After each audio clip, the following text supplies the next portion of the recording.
Yesu Kristo. Wapendwa katika Kristo, sasa tunaingia katika sehemu ya pili. Sehemu ya ngapi? Sehemu ya pili.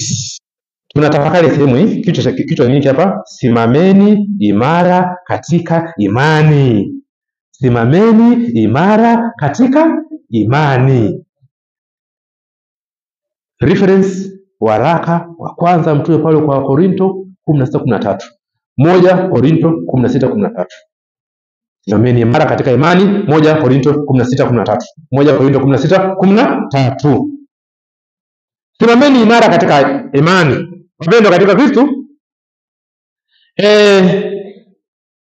imani ni nini? Imani ni nini?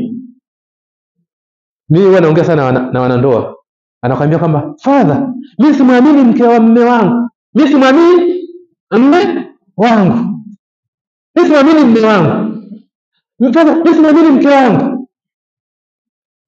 Imani ni nini? Imani, maana imani wapendwa, sawa jamani?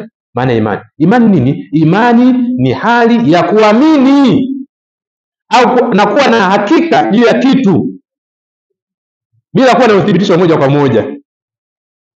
Tumsifu Yesu Kristo.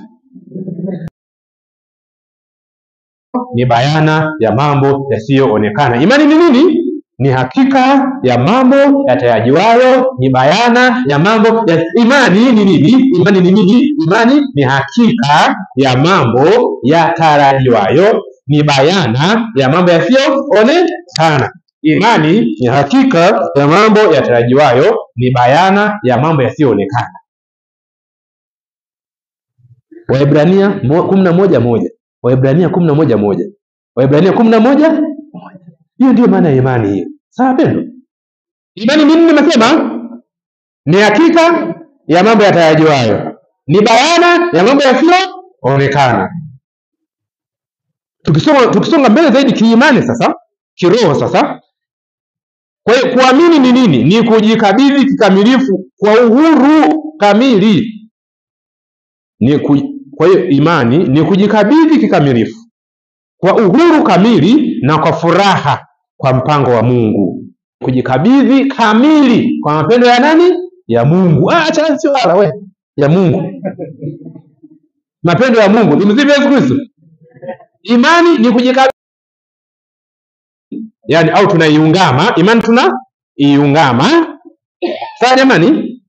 Imani tunaiishi. Sawa jamani? Imani tunaiadhimisha.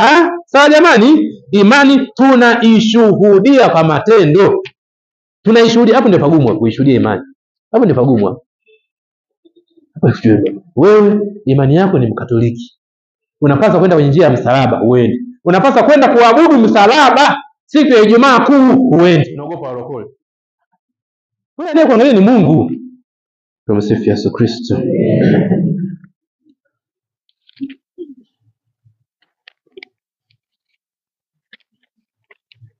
Naona watu wamechoka, sasa kidogo.